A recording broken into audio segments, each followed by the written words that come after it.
Okay, so to resume, in the introduction of Decline of the West, subsection 4, we're talking about historical versus ahistorical civilizations. He has just finished talking about Thucydides. And now he says, consequently, classical history down to the Persian Wars. Wait a minute. He's got a pretty long footnote here. Do we want to read the footnote? Let's see, okay. The footnote reads, it's harder to read. The attempts of the Greeks to frame something like a calendar or a chronology after the Egyptian fashion, besides being very belated indeed, were extreme naivete. The Olympiad reckoning is not an era in the sense of, say, the Christian chronology, and is moreover a late and purely literary expedient without popular currency. The people, in fact, had no general need of a numeration wherewith to date the experiences of their grandfathers and great-grandfathers, though a few learned persons might be interested in the calendar question. We are not here concerned with the soundness or unsoundness of the calendar, but with its currency, with the question of whether men regulated their lives by it or not. But incidentally, even the list of Olympian victors before 500 was quite as much of an invention as the lists of earlier Athenian archons or Roman consuls. Of the colonizations, we possess not one single authentic date. In Greece before the 5th century, no one ever thought of knowing or reporting historical events. We possess an inscription which sets forth a treaty between Elis and Heraia, which was to be valid for 100 years from this year. What this year was is, however, not indicated. After a few years, no one would have known how long the treaty had still to run. Evidently, this was a point that no one had taken into account at the time. Indeed, the very men of the moment who drew up the document probably themselves soon forgot. Such was the childlike, fairy story character of the classical presentation of history that any ordered dating of the events of, say, the Trojan War, which occupies in their series the same position as the Crusades in ours, would have been felt as a sheer solecism. Equally backward was the geographical science of the classical world as compared with that of the Egyptians and the Babylonians. Edward Meyer shows how the Greeks' knowledge of the form of Africa degenerated from Herodotus, who followed Persian authorities, to Aristotle. The same is true of the Romans as the heirs of the Carthaginians. They first repeated the information of their alien forerunners and then slowly forgot it. They just didn't care about dates, names, whatever. Everything is just a pure present. So, consequently, classical history down to the Persian Wars, and for that matter, the structure built up on traditions at much later periods, are the product of an essentially mythological thinking. The constitutional history of Sparta is a poem of the Hellenistic period, and Lycurgus, on whom it centers and whose biography we are given in full detail, was probably in the beginning an unimportant local god of Mount Taygetus. The invention of pre-Hannibalian Roman history was still going on even in Caesar's time. The story of the expulsion of the Tarquins by Brutus is built round some contemporary of the censor Appius Claudius. The Tarquins were, of course, the first 7 kings of Rome. Roman history begins with them, and they were such tyrants that eventually they were expelled by Brutus after raping a girl, Lucretia, I think her name was, after raping her, and she committed suicide. So they expelled the Tarquins, and from that point on, the Romans built a constitution to make sure that kingship or monarchy could never take place again. So they created their system of checks and balances, on which the American Constitution is modeled by way of Polybius's description of it in his one of his books.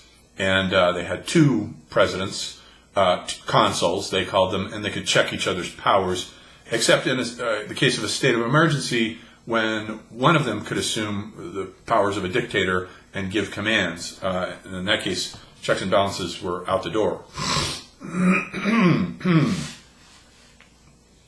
The names of the Roman kings were, at that period, made up from the names of certain plebeian families which had become wealthy. In the sphere of constitutional history, setting aside altogether the constitution of Servius Tullius, we find that even the famous land law of Licinius was not in existence at the time of the Second Punic War. When Epimenides gave freedom and statehood to the Messenians and the Arcadians, these peoples promptly provided themselves with an early history. But the astounding thing is not that history of this sort was produced, but that there was practically none of any other sort, and the opposition between the classical and the modern outlook is sufficiently illustrated by saying that Roman history before 250 BC, as known in Caesar's time, was substantially a forgery, and that the little that we know has been established by ourselves and was entirely unknown to the later Romans. In what sense the classical world understood the word history, we can see from the fact that the Alexandrine Romance literature exercised the strongest influence upon serious political and religious history, even as regards its matter. It never entered the classical head to draw any distinction of principle between history as a story and history as documents.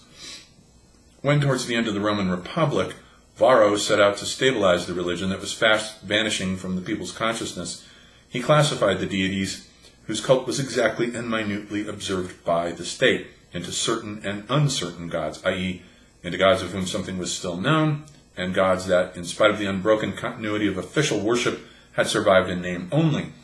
In actual fact, the religion of Roman society in Varro's time, the poet's religion, which Goethe and even Nietzsche reproduced in all innocence, was mainly a product of Hellenistic literature and in almost no relation to the ancient practices, which no one any longer understood. I think, now that I'm thinking about this, I think what happened is that classical civilization retained the model of cyclicity, of everything running around in circles. The ancient mythical model, Hesiod has this, he propounds it. It's in Aristotle, too, to a certain degree, about his different political forms. They constantly assumed that history was running around in circles.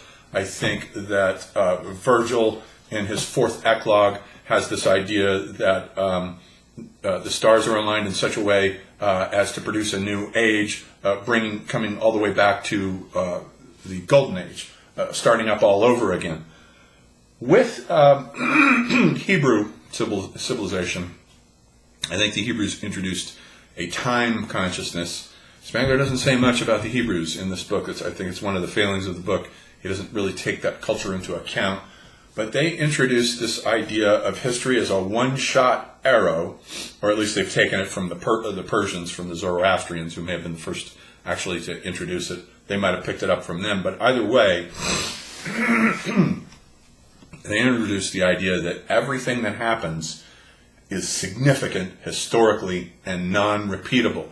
The Hebrews are the first to give us a linear view of history, in which we have a Genesis, we have an incarnation of a Messiah, and an eventual apocalypse. So a beginning of the world and an eventual end of the world. It doesn't repeat its cycles. And everything, as you read the Old Testament, is carefully chronicled. All the generations are chronicled. There's an intense historical consciousness there introduced by the Hebrews, and I think that the pseudomorphosis that was on the Magian world was something that was disintegrated by them as they came out with this and started writing these things down, these scriptures with the J text and the E text and the P text and so on. They brought in a historical consciousness that the Magian culture as a whole retained. Mommsen clearly defined the West European attitude towards this history when he said that the Roman historians, meaning especially Tacitus, were men who said what it would have been meritorious to omit and omitted what it was essential to say. In the Indian culture, we have the perfectly ahistoric soul. Its decisive expression is the Brahman Nirvana. There is no pure Indian astronomy, no calendar, and therefore no history, so far as history is the track of a conscious spiritual evolution of the visible course of their culture, which, as regards its organic phase, came to an end with the rise of Buddhism. We know even less than we do of classical history, rich though it must have been in great events between the 11th and 8th centuries. And this is not surprising, since it was in dream shapes and mythological figures that both came to be fixed. It is a full millennium after Buddha, about 500 AD, when Ceylon first produces something remotely resembling a historical work, the Mahavamsa. This is interesting because in the Upanishads, the Hindus give an analysis of the three different levels of consciousness. And note that Spengler has said that the primary symbol of Indian civilization is the world as a dream. So when you read the Upanishads and they talk about waking consciousness being oriented to the past, because it's always the slowest to catch up to events. Events have already happened by the time the waking consciousness starts applying causality to understand what just happened, whereas dreaming consciousness refers to the present. Dreaming consciousness refers to present potentialities that are within you, and deep dreamless sleep is the future. From the other two consciousness structures come out of it.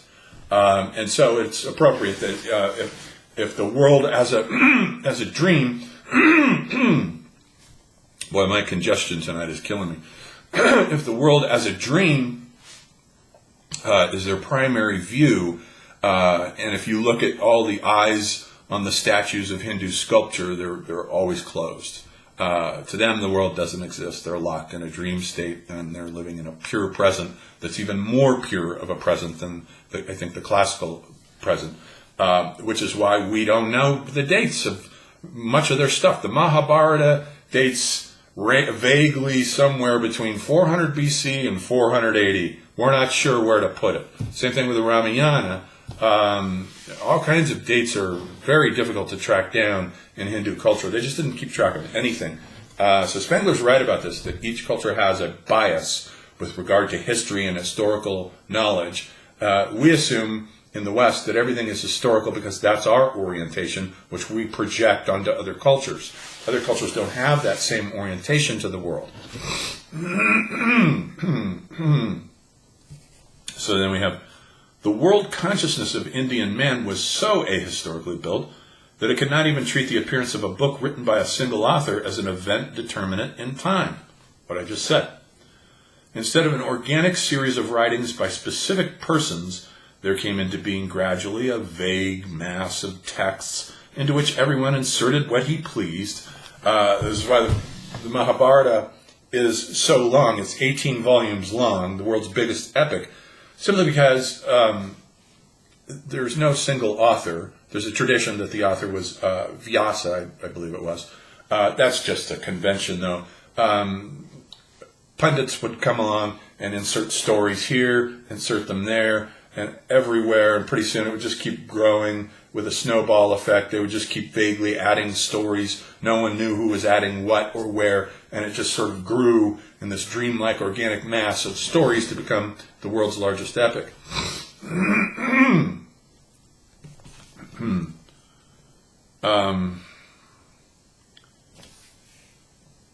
There came into being a vague mass of text into which everyone inserted what he pleased, and notions such as those of intellectual individualism, intellectual evolution, intellectual epochs played no part in the matter.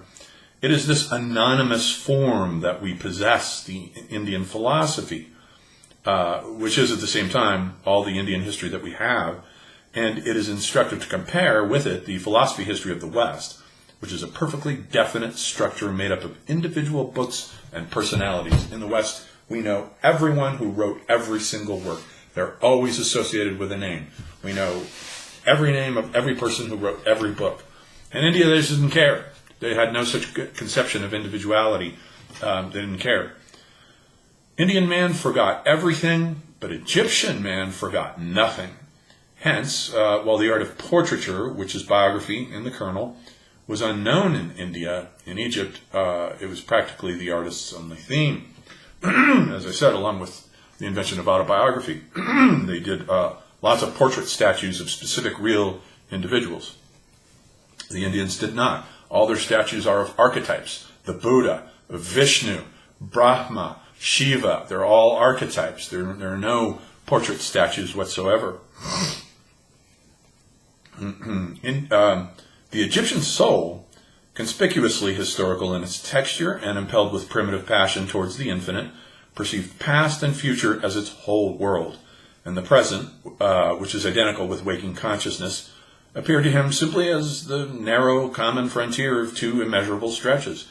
The Egyptian culture is an embodiment of care, which is the spiritual counterpoise of distance. Care for the future, expressed in the choice of granite or basalt as the craftsman's materials, in the chiseled archives, in the elaborate administrative system, in the net of irrigation works, and necessarily bound up therewith care for the past. The Egyptian mummy is a symbol of the first importance. The body of the dead man was made everlasting, just as his personality, his ka, was immortalized through the portrait statues, which were often made in many copies, and to which it was conceived to be attached by a transcendental likeness. There is a deep relation between the attitude that is taken towards the historic past and the conception that is formed of death, and this relation is expressed in the disposal of the dead. The Egyptian denied mortality, the classical man affirmed it in the whole symbolism of his culture. The Egyptians embalmed even their history in chronological dates and figures. From pre-Solonian Greece, nothing has been handed down. Not a year date, not a true name, not a tangible event, with the consequence that the later history, which alone we know, assumes undue importance. But for Egypt, we possess, from the 3rd millennium and even earlier, the names and even the exact reign dates of many of the kings, and the new empire must have had a complete knowledge of them. Today, pathetic symbols of the will to endure, the bodies of the great pharaohs lie in our museums, their faces still recognizable. On the shining, polished granite peak of the pyramid of Amunimut III, we read today the words, Amunimut looks upon the beauty of the sun, and on the other side, higher is the soul of Amunimut than the height of Orion, and it is united with the underworld. Here indeed is victory over mortality and the mere present. It is to the last degree unclassical. So now he moves into a discussion of this idea of the cult of the dead being differently conceived in each of these civilizations in accordance with whether they are historic or ahistoric, and also in relationship to their primary symbol. The mummy is a will to the future. The individual is so well preserved that even today we can unwrap these mummies and identify the individuals. We know exactly who they were. We can even model what they looked like. That's a will to the future. Preserving the mummy is a will to the future. He'll say here that the burning of the dead in India is a means of cutting off the past, and it's the same thing with the Greeks. And it's interesting that the two ahistoric cultures, their primary disposal of the dead, the classical and the Hindus, both burned the dead, which involves a cutting of the ties with the past, a cutting of the ties of the present world of the living with the realm of the dead and the shades of the past. And so what I think I want to do here is next time I want to go over an essay by an Austrian sort of Spenglerian named Franz Borkenau, who has a wonderful history. He was heavily influenced by both Spengler and Toynbee, and he has a wonderful essay, about a 30-page essay, that I want to discuss about the antinomies of the culture generations, where he talks about the attitude toward death in each of Toynbee's 3 generations of civilization. In his case, Spengler talks about them with respect to each one of the 9 civilizations, and Spengler doesn't make a distinction between their generations, as Toynbee does. It makes a distinction between the first generation, second, and third, and so Borkenau takes that into account, and so I think we'll discuss his essay at this point in the next video.